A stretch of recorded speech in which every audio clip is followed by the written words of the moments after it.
नमस्कार मित्रांनो, आज आपला सिलेबसचा टॉपिक क्रमांक 23 मुघलकालीन संस्कृती. तर पटापट आपण सिलेबस पाहूया, त्यानंतर लगेच PYQ बघूया आणि नंतर कंटेंट आणि त्याची ॲनालिसिसकडे बघूया. तर आत्तापर्यंत आपण सुलतानशाही, मुघल काळ, त्यांच्या वेगवेगळ्या संस्कृती, त्यांचं प्रशासन, त्या काळातली साहित्यिक विकास, कला, राजकीय, त्यानंतर प्रशासकीय, धार्मिक, भक्ती, या सर्व घटना आपण बघितलेल्या आहेत. त्याची PYQसुद्धा बघितलेली आहे. तर हा टॉपिक क्रमांक 23 मुघलकालीन संस्कृती हा त्याच टॉपिकचा एक पुढं घेतलेला भाग आहे, जो आपण मुघल काळामध्ये सल्तनत काळामध्ये संस्कृती, कला व स्थापत्य या गोष्टी जे शिकलो, त्याच गोष्टी आता पुढे सरकलेल्या आहेत जशाच्या तशा यामध्ये ॲडव्हान्स आलेला. म्हणजे तो धागा घेऊन आपल्याला या ठिकाणी पुढे चालायचं आहे. तर सिलेबस पहिला आहे पर्शियन इतिहास लेखन आणि इतर इतिहास साहित्य. तर आपण आतापर्यंत प्रत्येक टॉपिकचं सिलेबस, PYQ आणि सोर्सेस, स्त्रोत या गोष्टी पाहिलेल्या आहे. तर 23वा असा टॉपिक आहे. या ठिकाणी जे स्त्रोत आहे तेच आपलं या ठिकाणी पहिला टॉपिक आहे. म्हणजे आजपर्यंत जे आपण इतिहास लेखनाचे सोर्सेस बघितलेले आहे, तोच आपला या ठिकाणी मुघलांचं इतिहास लेखनाचे जे साहित्य आहे तेच आपल्याला या ठिकाणी अभ्यासायचं आहे. म्हणजे तेच स्त्रोत आणि तोच सिलेबस. त्यानंतर हिंदी व धार्मिक साहित्य, म्हणजे जे वेगवेगळ्या प्रादेशिक भाषा उदयास आल्या 8व्या-9व्या शतकानंतर, जसा क्षेत्रीय राजांचा विकास झाला त्या स्वरूपामध्ये पुढे ज्या प्राचीन काळामध्ये पाली, प्राकृत होत्या, त्यानंतर आर्यानंतर संस्कृत भाषा आली, या सर्वांच्या एकीकरणातून, मिश्रणातून वेगवेगळ्या भाषा, क्षेत्रीय भाषेचा विकास झाला. तेथून पुढे नंतर 10व्या-11व्या शतकानंतर हळूहळू हिंदुस्थानी, हिंदी या प्रकारची भाषा विकसित झाली, त्यातील साहित्य विकसित झालं, ते या ठिकाणी सिलेबसला आहे. पुढं मुघलांचं वास्तुशास्त्र आणि चित्रकलासुद्धा आहे.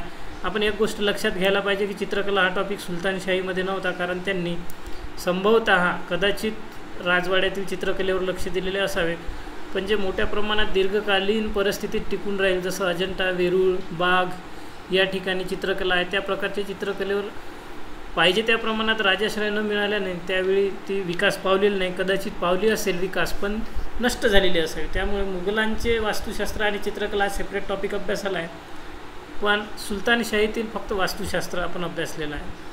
त्यानंतर प्रांतीय वास्तुशास्त्र व चित्रकला, या ठिकाणी आपण बघितलं होतं की ज्यावेळी औरंगजेब याचं राज्य किंवा साम्राज्य नष्ट झालं होतं, त्यावेळी जे चित्रकार होते हे चित्रकार क्षेत्रीय भागामध्ये निघून गेले आणि त्यानंतर क्षेत्रीय चित्रकलेचा सुद्धा विकास झाला होता. किंबहुना औरंगजेबाच्या काळापासूनच क्षेत्रीय चित्रकलेचा मोठ्या प्रमाणात विकास व्हायला लागला, कारण चित्रकला ही दरबारी कला होती. म्हणजे जो दरबारामध्ये वेळ देत असेल किंवा या चित्रकारांना प्रमोट करत असेल, त्या काळात चित्रकलेचा विकास झाला होता. जसं की हुमायूनने ज्यावेळी तो शाह तहमासचा फारसच्या राजाकडे राजाश्रयाला गेला होता, शेरशहाच्या युद्धानंतर पराभूत झाल्यावर तेथून 2 चित्रकार आणले. म्हणजे हा दरबारात थांबायचा, त्यामुळे चित्रकलेचा विकास झाला. जहांगीर दरबारात थांबायचा, त्यामुळे चित्रकलेचा परमोच्च बिंदू, टॉपची चित्रकला जहांगीरच्या काळात विकसित झाली.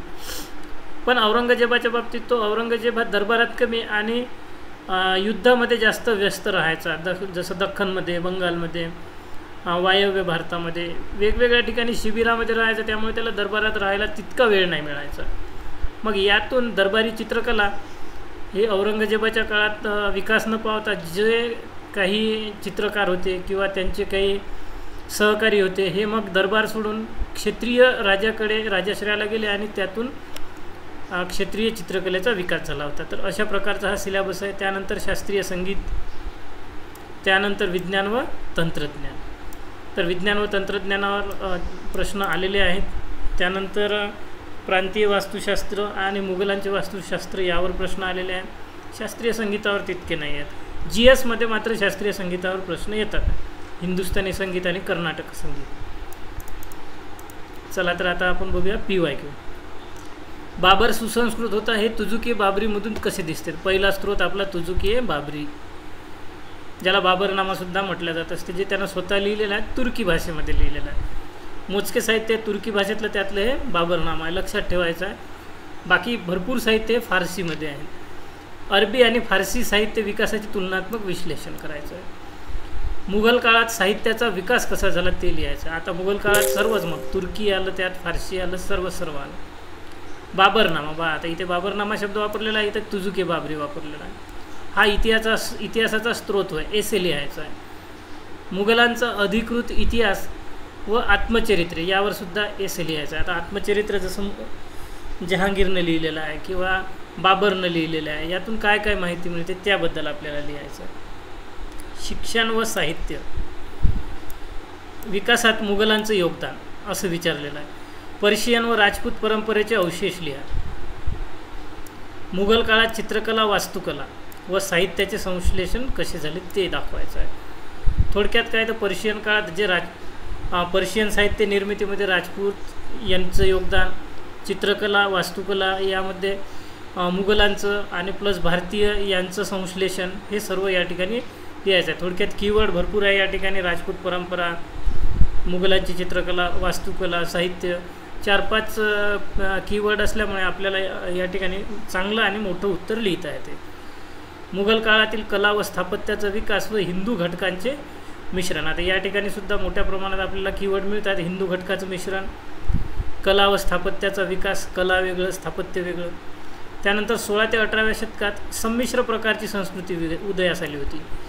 तर ते कोणकोणती आली होती ते सुद्धा आपल्याला पुढं बघायचं आहे. अकबराच्या स्थापत्याखाली अकबराच्या स्थापत्याचं वैशिष्ट्य लिहायचं आहे. आता आपण सल्तनत काळातील बघितलं होतं, त्यानंतर आता मुघलांच्या काळातील त्याच प्रकारचं बघायचं आहे. शहाजहानच्या काळात कशा प्रकारे स्थापत्याचा कळस गाठला होता ते सुद्धा आपल्याला या ठिकाणी लिहायचं. जसं आपण आत्ताच बघितलं की जहांगीरच्या काळात चित्रकलेचा कळस गाठला होता, तर शहाजहानच्या काळात स्थापत्याचा, वास्तुकलेचा कळस गाठलेला होता. आणि या दोन्ही कला, वास्तुकला आणि चित्रकला, अकबराने या दोन्ही कलेला मोठ्या प्रमाणात मात्र प्रोत्साहन दिलेलं होतं.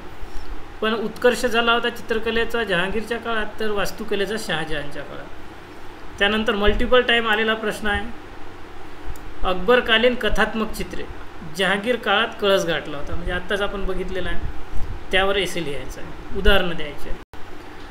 मुघल काळातील चित्रातून समकालीन सामाजिक व राजकीय परिस्थिती प्रतिबिंबित होते. तर कशा प्रकारचे होते त्या चित्राचं वर्णन, कोणकोणत्या मुघल काळात, मग बाबर काळ, हुमायून काळ, अकबर काळ, जहांगीर काळ, शहाजहान काळ. आता औरंगजेबानं तर लक्षच दिलेलं नाही या सगळ्या गोष्टीत.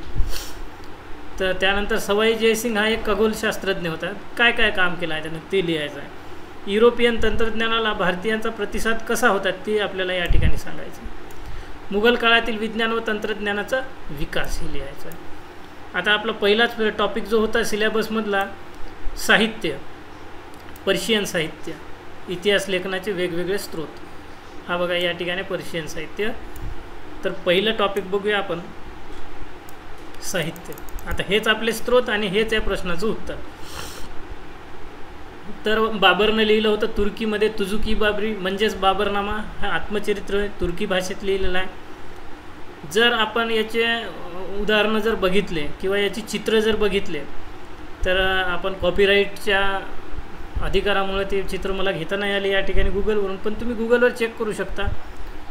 तुजुकी बाबरी नाव जरी टाकलं तर त्या ठिकाणी तुम्हाला भारतीय, आता गंगा यमुनेच्या खोऱ्यात राज्य केल्यामुळे त्या ठिकाणी गंगेमध्ये घडियाल आढळतो, म्हणजे घडियालचं चित्र त्यानं दिलेलं आहे. क्रोकोडाईल, मगर आढळतो, मगराचं चित्र त्यानं दिलेलं आहे अकबराच्या अकबरनामामध्ये. पशुपक्ष्याचं चित्र दिलेलं आहे, झाडांचे चित्र दिले आहे, त्यावरील लागलेल्या फळांचं चित्र दिलेलं आहे. तर अशा प्रकारे तुजुकी बाबरीमध्ये वनस्पती, प्राणी, पशुपक्षी, त्यानंतर फळांची माहिती, या सगळ्या गोष्टी तुजुकी बाबरीमध्ये अकबरानं विशद केलेला आहे. त्यानंतर हुमायूनच्या बाबत, हुमायूनच्या काळातील तारीख ए रशिदी. आता हुमायूनचा बराचसा काळ भारताबाहेरच गेलेला आहे, कारण शेरशाह सुरीनं राज्य केलं होतं. त्यामुळे जो काही कालावधी हुमायूनला मिळाला त्याबद्दलची माहिती एक तवारीख अथवा तारीख, म्हणजे क्रमावर घटना लिहिलेल्या मिर्झा हैदर नावाच्या व्यक्तीनं, आणि त्याबद्दल माहिती हुमायूनबद्दल ह्या तारीख ए रशिदी या पुस्तकामध्ये त्यानं संकलित करून ठेवलेलं आहे. त्यानंतर अकबराबाबत ऐन अकबरी. आता मोठ्या प्रमाणात अकबराचं साहित्य लेखन झालेलं आहे, कारण अकबराचा मोठा समर्थक अबुल फजल होता. बदाऊनी अकबराचा मोठा टीकाकारसुद्धा होता. म्हणजे दोघांनीही माहिती दिलेली आहे, म्हणजे एकमेकाला पुष्टी करणारी माहिती अकबराबद्दल मिळते. त्यामुळे अकबराबाबत भरपूर माहिती इतिहासाला लाभलेली आहे. तर ऐने अकबरी आणि अकबरनामा हे 2 ग्रंथ अबुल फजलने लिहिलेले आहे. तर अकबरनामामध्ये अबुल फजलसोबत आणखी एक व्यक्तीसुद्धा होता, त्यानेसुद्धा त्याला मदत केलेली होती. मात्र ऐने अकबरी अबुल फजलने सेपरेट लिहिलेले आहे. आणि या ऐने अकबरीमध्ये आकडेवारी, आर्थिक आकडेवारी, मग कोणती, सैन्याच्या बाबतीत आकडेवारी, सोल्जरची आकडेवारी, त्यानंतर कृषीची आकडेवारी ॲग्रिकल्चरची, त्यानंतर जे वेगवेगळे मनसबदार आहे मनसबदाराची आकडेवारी, त्यानंतर जागीरदारांची संख्या, त्यांना मिळत असलेलं वेतन, त्यानंतर दाग व हुलिया यांची पद्धत, या सगळ्या गोष्टी ऐने अकबरीमध्ये सांगितलेल्या आहेत. त्यानंतर बदाऊनी हा मोठा टीकाकार होता अकबराचा. तरी रजानामा नावाचं महाभारताचं एक अनुवाद केलेला ग्रंथ त्यांनी लिहिलेला आहे. याच काळात तुलसीदासांनी हिंदी रामायण लिहिलेलं होतं, रामचरितमानस. यापूर्वी संस्कृतमधलं रामायण वाचायला प्रत्येकाला कठीण जात होतं, पण आता हिंदीमध्ये रामचरितमानस लिहिल्यानं सर्व जे हे हिंदी भाषिक होते अथवा संस्कृत ज्यांना कळत नव्हती अशा लोकांना रामायण वाचायला आता मिळत होतं. त्यानंतर जहांगीरच्या काळातील तुजुक ए जहांगीरी हे त्याचं आत्मचरित्र आहे. हा सुद्धा प्रश्न विचारलेला आहे की आत्मचरित्रातून कशा प्रकारे ऐतिहासिक माहिती मिळते. आता बाबरचं जे आत्मचरित्र होतं हे तुर्कीमध्ये होतं, आपण शिकलो. तर जहांगीरचं जे आत्मचरित्र आहे हे फारसी भाषेमध्ये आहे. बस हे एक फॅक्ट जरी लक्षात राहिलं तरी आपल्याला बरेचसे प्रश्नाची उत्तरं त्या ठिकाणी लिहिता येईल. त्यानंतर म्हणजे थोडक्यात 10 मार्काचा प्रश्न आला तर आपल्याला 10 पॉईंट लिहिता आले पाहिजे, 10 पुस्तकं लिहिता आली पाहिजे, 10 पुस्तकाचं वर्णन आलं पाहिजे, 10 पुस्तकाचे लेखकसुद्धा माहीत पाहिजे आपल्याला. म्हणजे ॲटलिस्ट 10 पैकी 6 मार्क आपण सिक्युअर करू शकलो पाहिजे व्यवस्थित. त्यानंतर तुजुक ए जहांगीरी, जहांगीरच्या काळातील जे जहांगीरचं आत्मचरित्र आहे त्यामध्ये सुद्धा जहांगीरबद्दल पूर्ण माहिती या ठिकाणी दिलेली आहे. त्यानंतर इक्बालनामा ए जहांगीर हे मुतमिद खान यांनी लिहिलेलं आहे. इक्बालनामा ए जहांगीर. त्यानंतर शहाजहानच्या बाबतीत या ठिकाणी पादशाहनामा हे पुस्तक शहाजहानच्या काळात लिहिलेलं आहे. अब्दुल हमीद लाहोरी आणि इनायत खान या दोघांनी मिळून पादशाहनामा लिहिलेला आहे. पुढे शहाजहाननामासुद्धा लिहिला गेलेला आहे शहाजहानच्याच काळात, इनायत खान यांनी लिहिलेला आहे. त्यानंतर दारा शिकोह हा शहाजहानचा मुलगा होता, औरंगजेबाचा मोठा भाऊ, आणि याने मजमा-उल बहारीन हे पुस्तक लिहिलेलं आहे. याआधी मजमा-उल बहारीनची माहिती आपण दारा शिकोह या टॉपिकमध्ये शिकलेलो आहोत, परत रिपीट नको, तुम्ही मागच्या व्हिडिओमध्ये बघू शकता. जगन्नाथ पंडित हे महाराष्ट्रातील ब्राह्मण पंडित होते, जे साधारणपणे 17व्या शतकात उत्तर भारतामध्ये यांना नेलेलं होतं. आणि जे मानसिंग, सवाई मानसिंग बरोबर, खगोलशास्त्रज्ञ, यांनी या जगन्नाथ पंडितांच्या अभ्यासाचा फायदा करून घेतला आणि जे खगोलशास्त्राचे ग्रंथ होते, युरोपियन ग्रंथ, त्यानंतर फारसी भाषेतील ग्रंथ, यांचं संस्कृतमध्ये भाषांतर जगन्नाथ पंडित यांच्याकडून करून घेतलेलं होतं. वेगवेगळं टेक्निकल नॉलेज मग जगन्नाथ पंडित यांनी संस्कृत भाषेमध्ये ट्रान्सलेट केलं होतं. आणि हेच मग गंगा लहरी हे पुस्तक होय, रस गंगाधर हे पुस्तक होय. अशा प्रकारे जगन्नाथ पंडित यांचं हे महाराष्ट्राचे ब्राह्मण पंडित होते. त्यानंतर उत्तर भारतीय बोली साहित्य विकसित औरंगजेबाचं राहिलं. औरंगजेबाने जरी साहित्य लेखन, चित्रकला, स्थापत्य याला विरोध केला असेल तरी औरंगजेबाच्या बाबत खाफी खान यांनी मुंतखाब उल लुबाब हे पुस्तक लिहिले आहे. यात औरंगजेबाबद्दल भरपूर माहिती दिलेली आहे. म्हणजे जे आज औरंगजेबाबद्दल आपण अभ्यास करतो हे बरीचशी माहिती खाफी खान यांनी लिहिलेली आहे. म्हणजे औरंगजेबाबाबत खाफी खाननं लिहिलेलं आहे, तर शहाजहानबाबत पादशाहनामा अब्दुल हमीद लाहोरी आणि इनायत खान यांनी लिहिलेला आहे. हुमायूनबद्दल मिर्झा हैदर यांनी लिहिलेलं आहे, तारीख हे रशिदी. हुमायून हैदर लक्षात राहून जाईल. त्यानंतर शहाजहानला खाफी खान, औरंगजेबाला खाफी खान लक्षात ठेवायचं. उत्तर भारतातील जे बोली साहित्य होतं, जसं संत कबीरानं बिजक लिहिलेलं आहे, ज्यात कर्म, पुनर्जन्म, भक्ती यांची माहिती दिलेली आहे. कबीरानं ग्रंथावली लिहिलेली आहे. त्यानंतर सुफी संत मलिक मोहम्मद जैसी यांनी पद्मावत लिहिलं होतं, ज्यावर मूवीसुद्धा आला होता, जे अवधी भाषेमध्ये आहे, महाकाव्य होतं ते पद्मावत. सूरदासानं सूरसागर लिहिलेला आहे, सूर शकावली लिहिलेला आहे. सूरदासांचं वैशिष्ट्य म्हणजे जन्मतः अंध होते सूरदास. त्यानंतर सूरदासांनी हे ब्रज भाषेमध्ये लिहिलेलं आहे, जी हिंदीची एक काय ऑफशूट भाषा वगैरे म्हणू आपण, किंवा वेगवेगळ्या ज्या उत्तर भारतामध्ये 15व्या 16व्या 17व्या शतकात हिंदीच्या वेगवेगळ्या शाखा होत्या, त्यातलीच एक ब्रज भाषा आहे, ज्यामध्ये सूरदासांनी लेखन केलेलं आहे. संत मीराबाई हे 16व्या शतकातील गूढ कवयित्री होत्या. राजस्थानी भाषेमध्ये बोलीभाषेत यांनी मोठ्या प्रमाणात काव्य अजरामर केलेलं आहे. हजारो छंदाचं लेखन कृष्ण भक्तीमध्ये संत मीराबाई यांच्या माध्यमातून झालेलं आहे. यातलं सर्वात फेमस भजन म्हणजे पायोजी महिने राम रतन धन पायो, जे लता मंगेशकर यांनी गायन करून अजरामर करून टाकलेली आहे. ही रचना ऐकायला सुद्धा गोड आहे. संत मीराबाईची भजनं कृष्ण भक्तीची आहे, अर्थात खूप आल्हाददायक आहे ऐकायला. संत मीराबाई सिसोदिया राजवंशाच्या होत्या, मेवाड घराण्याच्या. सिसोदिया राजवंश आणि मेवाड राज्य. त्यानंतर पुढचा टॉपिक आहे आपला मुघलकालीन शिक्षण. आता साहजिकच आहे, आपण ज्यावेळी वैदिक काळ शिकलो, उत्तर वैदिक काळ शिकलो, तर ज्या वेद काळामध्ये महिलांना शिक्षणाचा अधिकार होता असं आपण शिकलो होतो. पण साहजिकच आहे, सर्वच महिला शिकत नसतील. उत्तर वेद काळामध्ये तर स्त्रियांची स्थिती वाईट झाली होती. मुघल काळापर्यंत ही स्थिती तशीच होती, म्हणजे स्त्रियांना दुय्यमच शिक्षण होतं. पण जे सामान्य शिक्षण होतं, तर सामान्य शिक्षण मुघल काळामध्ये हदीस या पद्धतीने. हदीस म्हणजे काय, तर पैगंबर मोहम्मद यांनी दिलेली शिकवण होती. तर मोहम्मद पैगंबर यांची शिकवण म्हणजेच हदीस होय. त्यांची कृती, संदेश, हे ज्ञान यावर आधारित दिलेलं शिक्षण म्हणजेच हदीस होय. थोडक्यात मोहम्मद पैगंबराचं जे शिकवण आहे ते अभिजात भाषा फारसीमध्ये दिलेलं आहे. हे सर्व पैगंबराची शिकवण म्हणजे हदीस एका वाक्यात. मदरसा, मक्तब यांची स्थापना केली गेली होती मुघल काळात, आणि तिथून हदीसचं शिक्षण दिलं जात होतं. अल उमरी या इतिहासकारांच्या मते 14व्या आणि 15व्या शतकात दिल्लीत 1000 मदरसे होते. ज्यावेळी बाबराच्या लोधी घराण्याच्या साधारणपणे काळामध्ये दिल्लीत 1000 मदरसे होते. सुफी खानखाह हे सुद्धा शिक्षणाचे केंद्र होते. म्हणजे मदरसे, मक्तब तर होतच. मदरसा म्हणजे ज्याला आपण प्राथमिक शाळा वगैरे म्हणू, तर मक्तब म्हणजे प्राथमिक शाळेच्या वरील जे शिक्षण असेल, उच्च शिक्षण वगैरे ज्याला म्हणू आपण, अशा टाईपचं मदरसा आणि मक्तब ही संकल्पना आहे. तर हदीस म्हणजे मोहम्मद पैगंबर यांनी दिलेली शिकवण, जी मदरसा व मक्तबमध्ये मिळत होती, सोबत इतरही शिक्षण मिळत होती.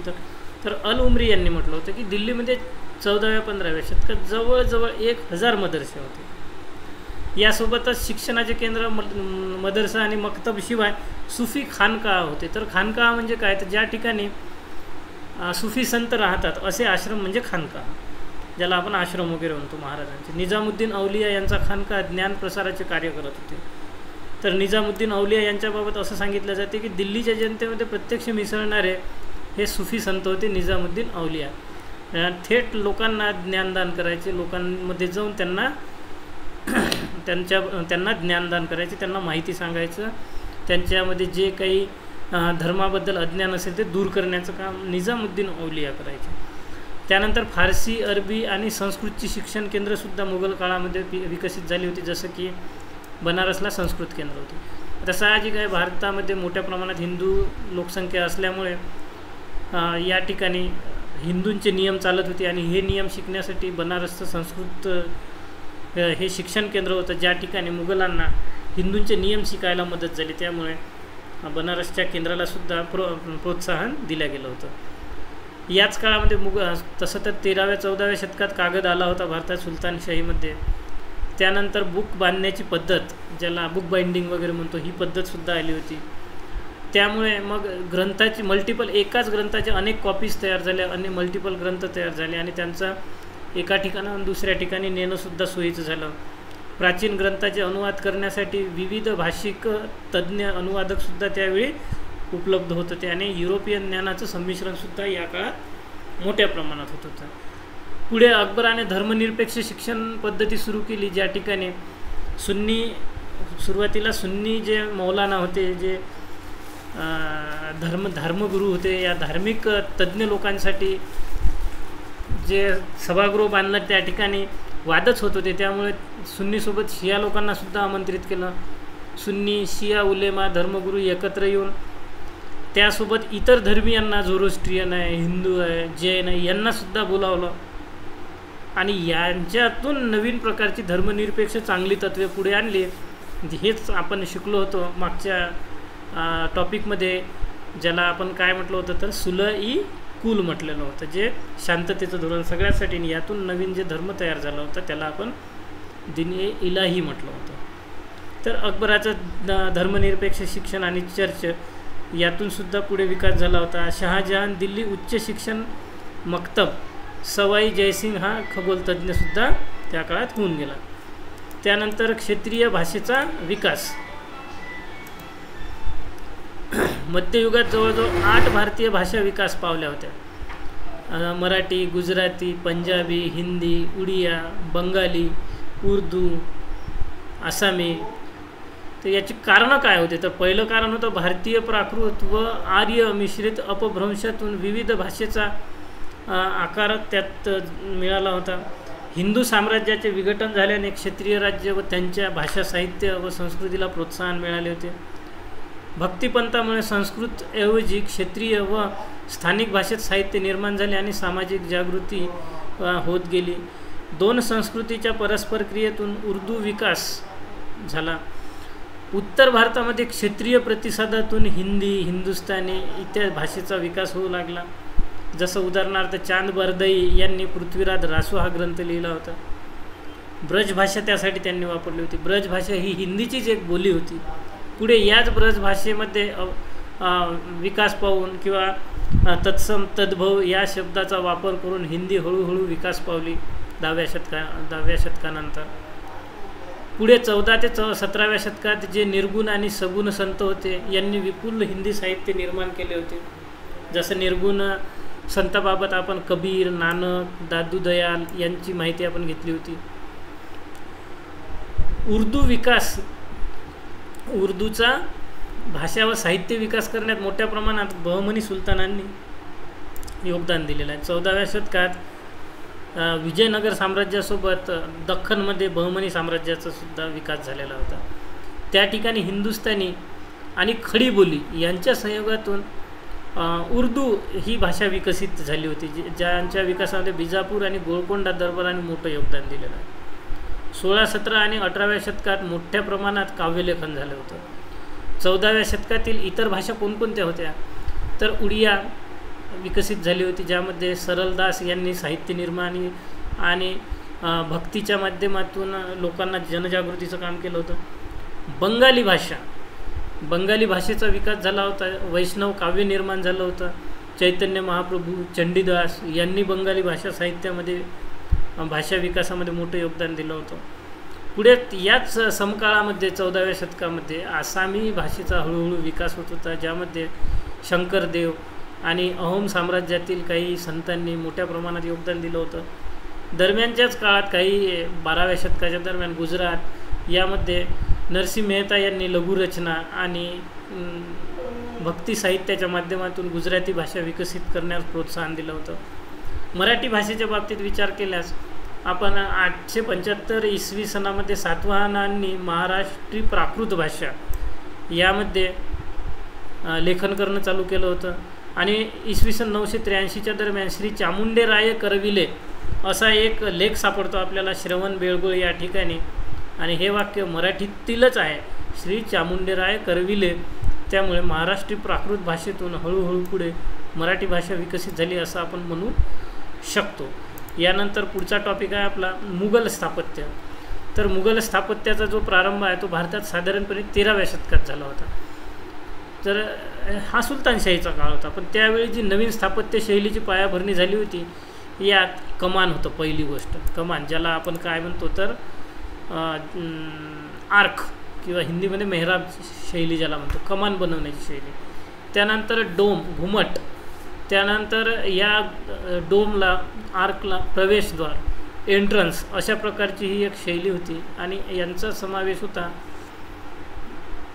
यासोबत भारतीय शहातिरी जी आर्किटेक्चर शैली होती, स्थापत्य शैली, यांच्या संयोगातून मुघल काळामध्ये शाहतीरी शैली प्लस मेहराबी किंवा कमान असणारी मुघलांची स्थापत्य शैली यांच्या सहयोगातून भारतामध्ये मुघल स्थापत्य विकसित होत गेलं, ज्याचा प्रारंभ सुलतानशाहीत झाला होता. पण अकबर काळामध्ये यांची स्पीड मोठ्या प्रमाणात झाली, यांचं साहित्य किंवा स्थापत्य मोठ्या प्रमाणात निर्माण होणं सुरू झालं होतं.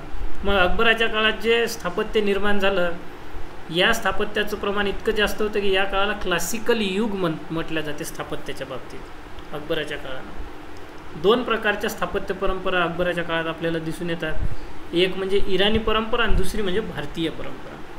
इराणी परंपरेचे कोणकोणते वैशिष्ट्य दिसून येतात तर आपण म्हटलं तर समकोन इमारत. आता समकोन इमारत म्हणजे सर्वच्या सर्व कोन, चारही बाजूचे कोन हे एकसारखे असतात. अष्टकोनाच्या बाबतीत म्हटलं हुमायूनचा मकबरा तर सर्वच्या सर्व कोन सारखे.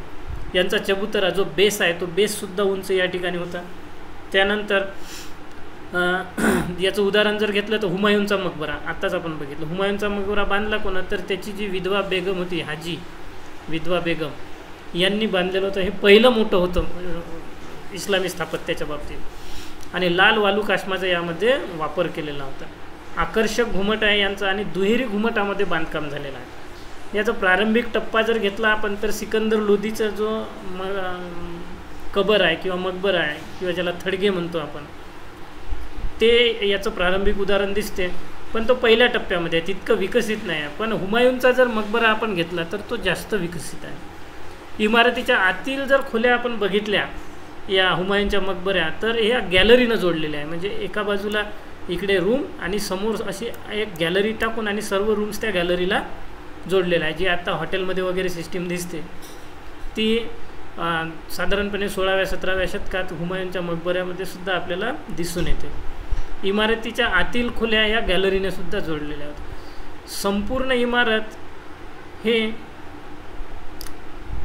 स्थित याचा उद्देश काय होता, जे बगीचा होता ज्याला मुघल गार्डन असे म्हणतो, या मुघल गार्डनमध्ये ह्या इमारती मध्यभागी स्थायी झालेल्या होत्या. याचा उद्देश असा होता की जे मृतक आत्मा आहे त्यांना शांततेनं या ठिकाणी आराम करू द्या किंवा या मृतकांना दैवी रूप देण्याचा प्रयत्नसुद्धा मुघलांनी केलेला होता. ह्या इराणी परंपरा होत्या मुघल स्थापत्यातल्या. भारतीय परंपरासुद्धा दिसून येतात. जसं आपण समजा घुमट घेतला आहे, ताजमहालसुद्धा घुमटामध्येच बांधलेला आहे. पण आता गुजरातमध्ये सुद्धा मुस्लिमांची सत्ता स्थापन झालेली होती. तर त्यांनी जे स्थापत्यशैली विकसित केली होती ती घुमटाच्या भोवती 4 मिनार बांधले होते. मग जर ताजमहाल आहे, ताजमहालच्या आजूबाजूला सुद्धा 4 मिनार बांधलेले आहेत, 4 वेगवेगळे उंच स्तंभ बांधलेले आहेत. हे ते 4 मिनार बांधलेले होते, उंच स्तंभ बांधलेले होते. ही शैली गुजराती स्थापत्य शैलीचं उदाहरण आहे. त्यानंतर आपण महाराष्ट्राच्या बाबतीत रबिया दुर्राणीचा जो मकबरा आहे, ज्याला बीबी का मकबरा म्हटले जाते, आजच्या संभाजीनगर म्हणजेच औरंगाबाद या संभाजीनगरमध्ये असलेला रबिया दुर्राणीचा मकबरा, येथे सुद्धा घुमट आहे आणि घुमटीच्या 4ही बाजूला स्तंभ काढलेला आहे. ही गुजराती स्थापत्य शैलीचं वैशिष्ट्य. त्यानंतर राजस्थानी स्थापत्य शैलीचं वैशिष्ट्य जो घुमट असतो किंवा ताजमहाल किंवा रबिया दुर्राणीचा मकबरा, या घुमटाच्या वर जी छत्री बनवलेली आहे ही छत्री म्हणजे राजस्थानी स्थापत्य शैलीचं उदाहरण होय. यानंतर पुढचा अकबराच्या स्थापत्य शैलीचे किंवा मुघलांच्या स्थापत्य शैलीचे 2 घटक बघितले, इराणी प्रभावाचे घटक आणि भारतीय प्रभावाचे घटक. पण अकबराचे जे स्थापत्य आहे ते 2 गटामध्ये आपण बघूया. तर पहिला गट कोणता होता तर पहिला गट होता राजधानीचं बांधकाम. राजधानीचं बांधकाम, मग राजधानीचं बांधकाम कोणतं तर फतेपूर सिक्री या ठिकाणी बांधकाम. दुसरं होतं किल्ल्याचं बांधकाम. किल्ले कोणकोणते बांधकाम झाले होते अकबराच्या काळात? आग्र्याचा किल्ला बांधला होता लाल वालुकाश्म दगडामध्ये, अलाहाबादचा किल्ला बांधलेला होता, लाहोरचा किल्ला बांधलेला होता. लाहोरचा किल्ला हा सैनिकी आणि पश्चिम आशियातून होणाऱ्या आक्रमणापासून संरक्षण करण्यासाठी बांधलेला होता. तर आग्र्याचा किल्ला हा दिवाने आम दिवाने खास या प्रशासकीय दृष्टिकोनातून बांधलेला होता. अलाहाबादचा किल्लासुद्धा सेम त्याच पद्धतीनं बांधलेला होता. तर राजधानी फतेपूर सिक्रीचं जे बांधकाम आहे या ठिकाणी प्रशासनाच्या दृष्टिकोनातून बांधकाम केलेलं आहे, धार्मिक दृष्टिकोनातून बांधकामसुद्धा या ठिकाणी केलेलं आहे. आणि या ठिकाणी जे फतेपूर सिक्रीला एक प्रवेशद्वार बनवलेला आहे हे प्रवेशद्वार गुजरात विजयाचं प्रतीक म्हणून फतेपूर सिक्रीला बांधल्या गेलेलं आहे. मग धार्मिक भवन या ठिकाणी कोणकोणते आहे तर जामा मस्जिद आहे. फतेपूर सिक्रीमध्ये जामा मस्जिद आहे. दुसरा आहे शेख सलीम चिश्तीचा मकबरा या फतेपूर सिक्रीमध्येच बांधलेला आहे. त्यानंतर गैरधार्मिक कोणकोणते आहेत जोधाबाई महल, पंचमहल, दिवान ए आम, दिवान ए खास, प्रवेशद्वार, बुलंद दरवाजा. आत्ताच आपण बघितलं गुजरात विजयाच्या वेळी बांधलेला बुलंद दरवाजा 1599मध्ये. मग या ठिकाणी ज्या वेगवेगळ्या स्थापत्य शैली एकत्र दिसून येतात. आपण आत्ताच म्हटलं इराणी स्थापत्यशैली आणि भारतीय स्थापत्यशैली यांचा संगम किंवा संयोग यांच्या काळात दिसतात मुघलांच्या काळात. तर जे ही कमान आहे ही कमान म्हणजेच संगमरवरानं बांधलेला आहे. तर हा जो खालचा कॉलम आहे ज्याला बेस पाहिजे असते आधार तो वालुकाष्म दगडाचं बांधलेला लाल वालुकाष्मानं बांधलेला आहे. आता जसं आपण चित्रकलेचा परमोच्च बिंदू जहांगीरच्या काळात अभ्यासतो तसंच स्थापत्याचा वास्तुकलेचा परमोच्च बिंदू सर्वोच्च काळ शहाजहानच्या काळात होता.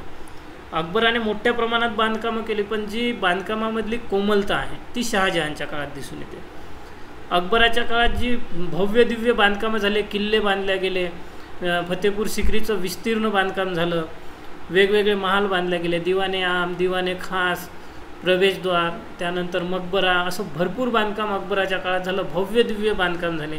म्हणजे अकबराच्या काळात जे बांधकाम झालं त्यावरून अकबराच्या काळात एक शक्ती एक मोठं विस्तृत अशी शक्ती दिसून येते अकबराच्या काळातील वास्तुकलेत.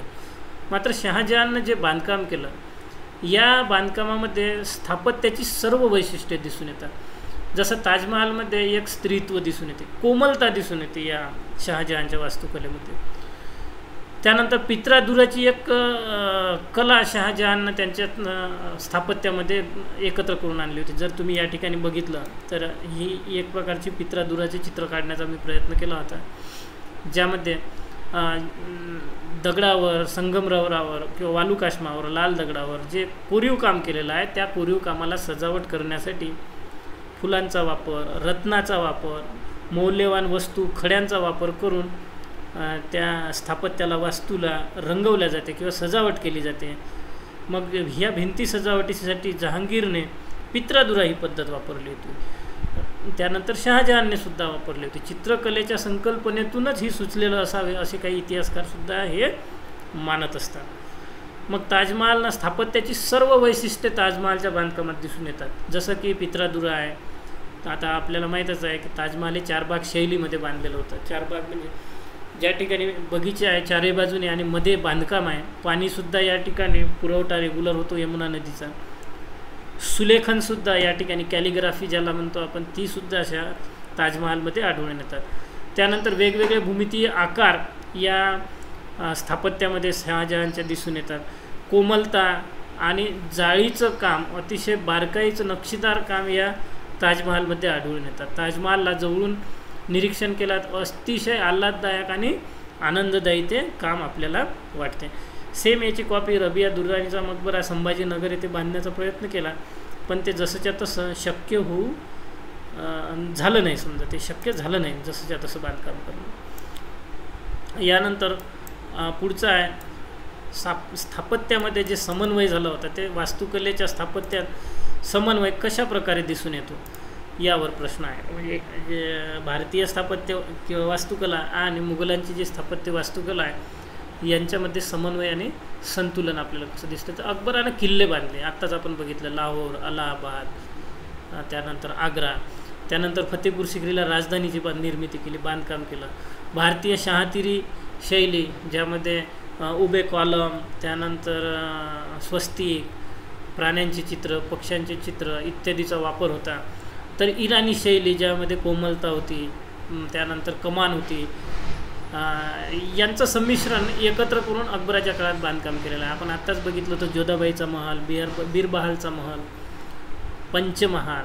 मग भारतीय स्थापत्यामध्ये जिवंत आणि सजीवांचं चित्रण भिंतीवर केले जात होते पण कोणत्याही पृष्ठभागावर जिवंत आकृत्यांची प्रतिकृती बनवण्यास इस्लामी स्थापत्यामध्ये निषेध केलेला आहे. त्यामुळे अरबी किंवा फारसी वास्तुकलेमध्ये भौमितीय आकारांना प्राधान्य दिलेलं आहे. प्लास्टर ऑफ पॅरिसवर कॅलिग्राफी किंवा सुलेखन करण्याला प्राधान्य दिलेलं आहे आणि याचा वापर भिंती सजावटीसाठी केलेला आहे. अकबराच्या स्थापत्यात शक्ती दिसून येते, आत्ताच आपण बघितलं. तर शहाजहानच्या स्थापत्यामध्ये आपल्याला कोमलता दिसून येते आणि भारतीय स्थापत्यामध्ये मोठ्या प्रमाणात एक भव्य आधार दिसून येतो, बेस मजबूत. त्यानंतर सजावटीचं स्वरूप कसं होतं या काळातील, तर दगडावर कोरीव काम केलं जात होतं. त्या दगडावर कोरीव काम जिथे केलेलं आहे त्यावर रंगकामसुद्धा केलं जात होतं. त्यानंतर कोरीव काम करण्याची ही इस्लामी शैली, तर त्यावर रंगकाम करण्याची भारतीय शैली होती. प्लास्टर ऑफ पॅरिसला वेगवेगळे कॅलिग्राफीच्या माध्यमातून आकार दिला जात होतं, पण त्याला छिद्र करून दगडाच्या सांध्यामध्ये जोडलं जात होतं आणि हे सांध्यानं जोडण्याचं काम, त्याला रंगानं झाकण्याचं काम, हे इस्लामी आणि भारतीय ही एकत्रित पद्धतीची ही परंपरा होती. इराणमधील वेगवेगळ्या प्रकारची फुलं भारतामध्ये आणून, वेगवेगळ्या प्रकारचे कार्पेट आणून त्यांचं नक्षीकाम करून छताला सजवण्याची सुद्धा परंपरा होती. काही राजा राजवाड्यांच्यामध्ये जर आपण बघितलं, जे 19व्या-18व्या शतकातील आहे, तर त्या घराच्या उंच छतावर खालून अशा रांगोळीसारखी चित्र काढलेली दिसतात. हे चित्र म्हणजे कार्पेटवर नक्षीकाम करून नंतर तिथे चिकटवलेले असावेत असं मानलं जात असते. घुमट, कमान, मिनार यांच्यासोबत भारतीय छत्रीलासुद्धा या घुमटाच्यावर महत्त्व मिळालं होतं. आपण स्तूपाच्या बांधकामामध्ये जर हे स्तूपाचं अंड आणि या ठिकाणी हर्मिका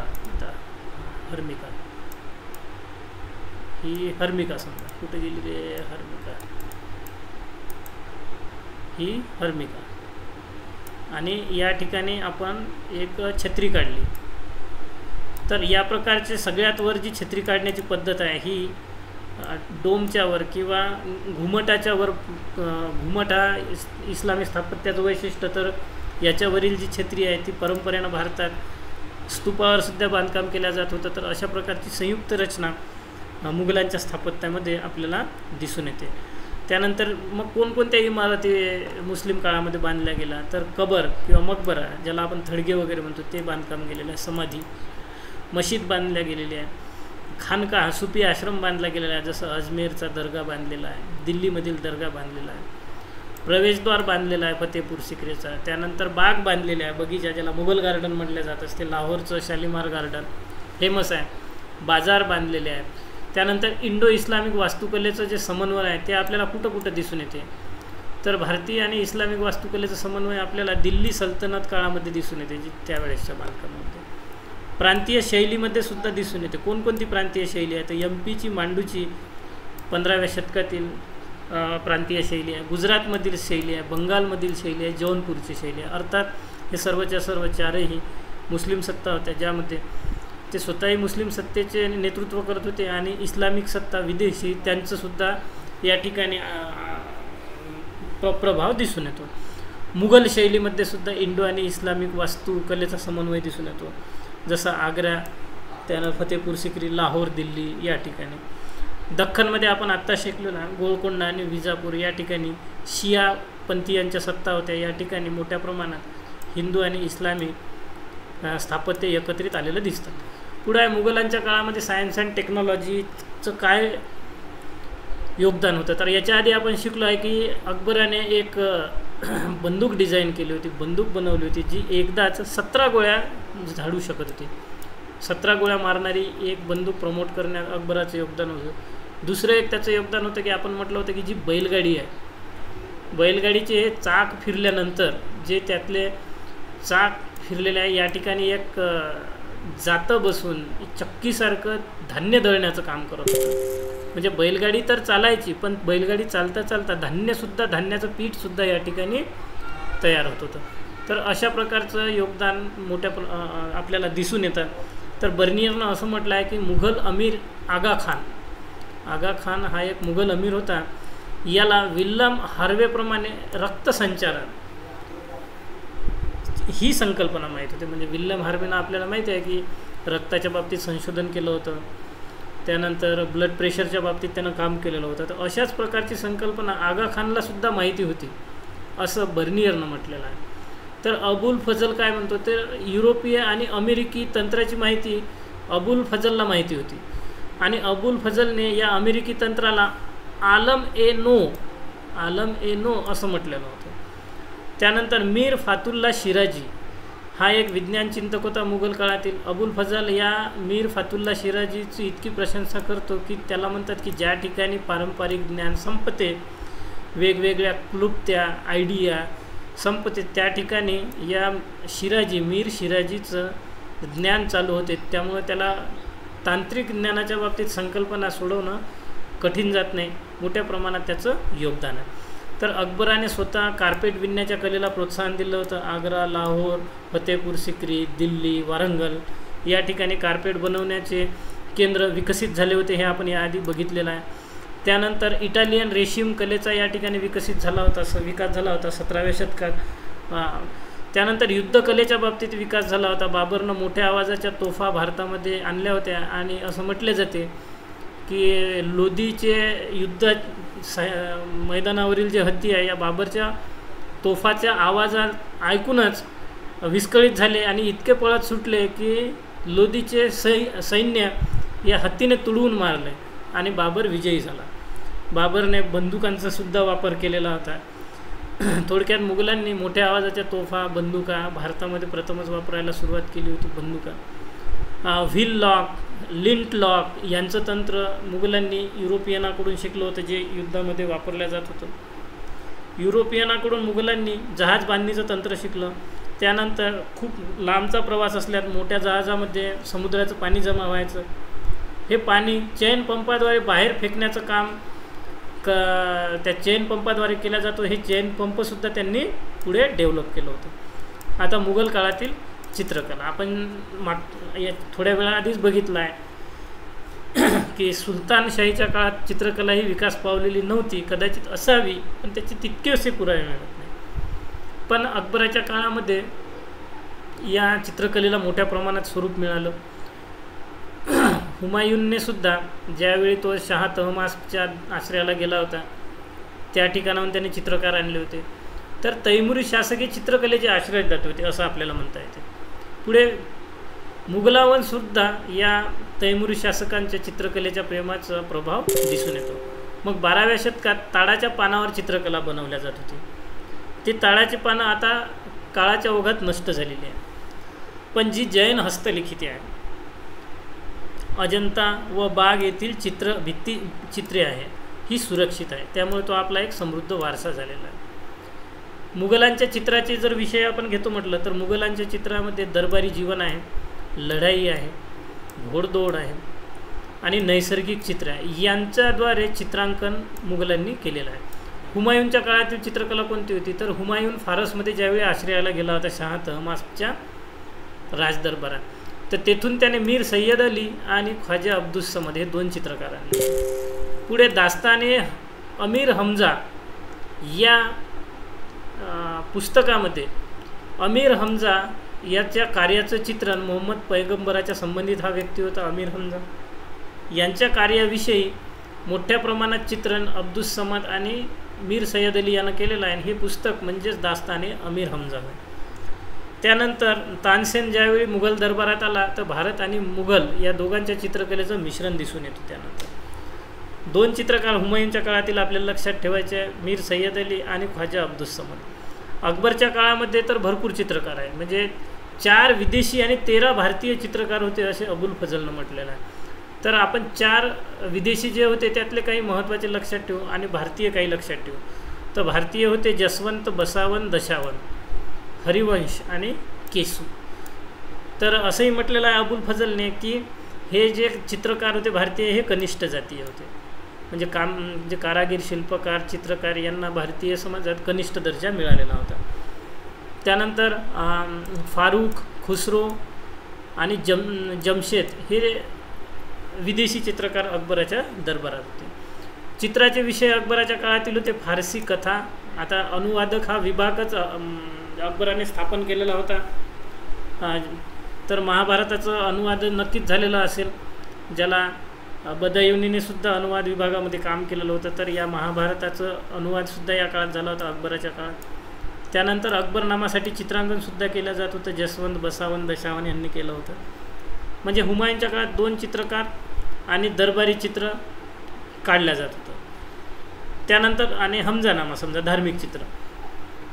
त्यानंतर अकबराच्या काळामध्ये आता अनुवादक विभाग त्यांनी स्थापन केला होता, तर त्यामुळे महाभारताचं चित्रण झालं होतं.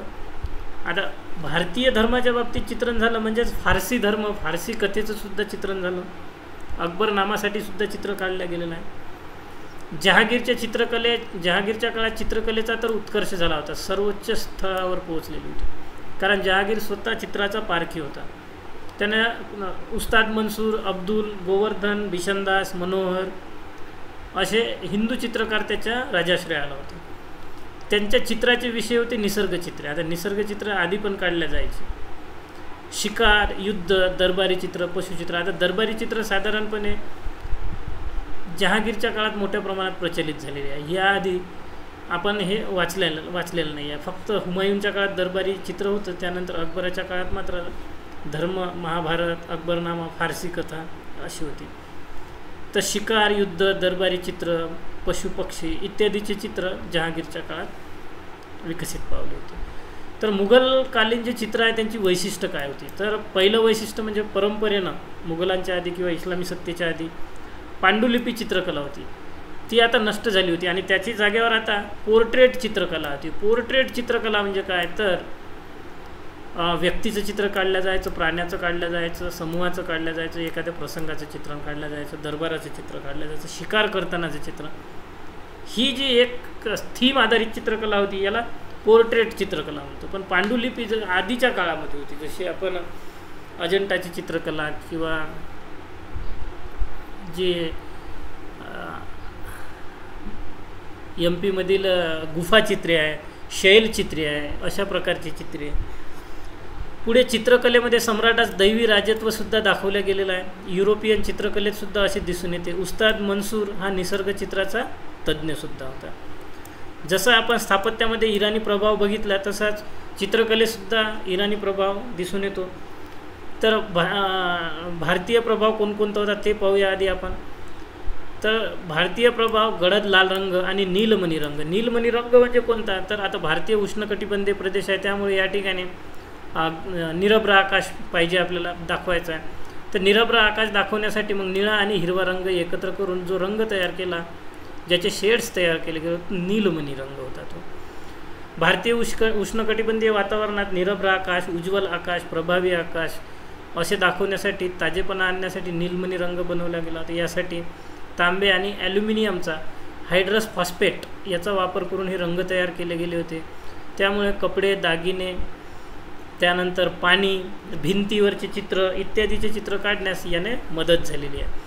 चित्रामध्ये गोल भूमितीय आकाराचा सुद्धा वापर केला जात होता. आणि आपण म्हटलेलं आहे की जे इराणी प्रभाव होता किंवा जे इस्लामी प्रभाव होता यामध्ये सजीवाचं चित्रण करणं निषिद्ध होतं, पण भूमितीय आकार काढणं मात्र मान्य होतं. म्हणून भूमितीय आकार हा इराणी प्रभाव, त्यानंतर कॅलिग्राफी हा इराणी इस्लामी प्रभाव, सपाट चित्रे हा इस्लामी प्रभाव, भूमितीय आकार त्यांचं, त्यानंतर सजीवाच्या चित्रास मनाई होती. तर अशा प्रकारे हा इराणी किंवा इस्लामी प्रभाव. आता अंबेरचा राजा सवाई जयसिंग हा कशा प्रकारे खगोलतज्ञ होता? तर आपण इतिहासामध्ये पाहिलं आहे की ज्यावेळी शिवाजी महाराजांनी शाहिस्तेखानाला पराभूत करून औरंगजेबाने बोलावून घेतलं होतं, त्यानंतर सवाई जयसिंगला, अंबेरचा राजा सवाई जयसिंगला महाराष्ट्रामध्ये पाठवलं होतं. आणि महाराष्ट्रामध्ये आल्यानंतर सवाई जयसिंगने शिवाजी महाराजांसोबत एक करार केला होता, ज्याच्या माध्यमातून काही किल्ले मुघलांना मिळाली होती. आणि नंतर मग शिवाजी महाराजांची आग्र्याला औरंगजेबासोबत भेटसुद्धा निश्चित झाली होती, जी पुढे झाली नाही आणि पुढचा इतिहास आपल्याला माहिती आहे. तर या घटनेनंतर औरंगजेबाने सवाई जयसिंगला सवाई ही उपाधी दिली होती. म्हणजे मराठ्यावर विजयामुळे त्याला सवाई ही उपाधी औरंगजेबाने दिली होती.